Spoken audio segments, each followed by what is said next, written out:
எனக்கும் விஜயருக்கு வந்து ஒரு ஜெனரேஷன் கேப், கிட்டத்தட்ட 25 இயர்ஸ் டிஃப்ரென்ஸ். நான் முதலையே சொல்லியிருக்கேன்.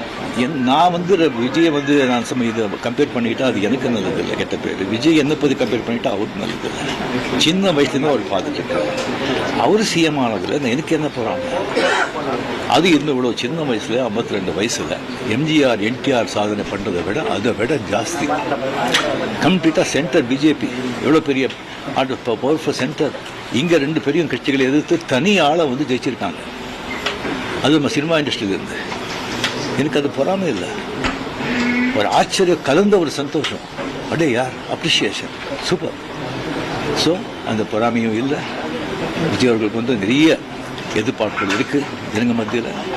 டெஃபினட்டாக அந்த எதிர்பார்ப்பெல்லாம் அவரை சந்தித்து மக்கள் நல்லது செய்யணும், செய்வாங்கங்கிற நம்பிக்கை எனக்கு இருக்குது. அவருக்கு அதிக வாழ்த்துக்கள். ஓகே. எனக்கும் விஜயருக்கு வந்து ஒரு ஜெனரேஷன் கேப், கிட்டத்தட்ட 25 இயர்ஸ் டிஃப்ரென்ஸ். நான் முதலையே சொல்லியிருக்கேன். நான் வந்து விஜயை வந்து நான் இதை கம்பேர் பண்ணிக்கிட்டா அது எனக்கு நல்லது இல்லை, கெட்ட பேர். விஜய் என்ன பற்றி கம்பேர் பண்ணிட்டா அவருக்கு நல்லது இல்லை. சின்ன வயசுலேருந்து அவர் பார்த்துட்டு அவர் சிஎம் ஆனதில் எனக்கு என்ன போகிறாங்க. அது இன்னும் இவ்வளோ சின்ன வயசுல 52 வயசுல எம்ஜிஆர் என்டிஆர் சாதனை பண்ணுறதை விட அதை விட ஜாஸ்தி. கம்ப்ளீட்டாக சென்டர் பிஜேபி எவ்வளோ பெரிய பவர்ஃபுல் சென்டர். இங்கே 2 பெரிய கட்சிகளை எதிர்த்து தனி ஆளை வந்து ஜெயிச்சிருக்காங்க. அது நம்ம சினிமா இண்டஸ்ட்ரியில இருந்து. எனக்கு அது பொறாமை இல்லை, ஒரு ஆச்சரியம் கலந்த ஒரு சந்தோஷம்.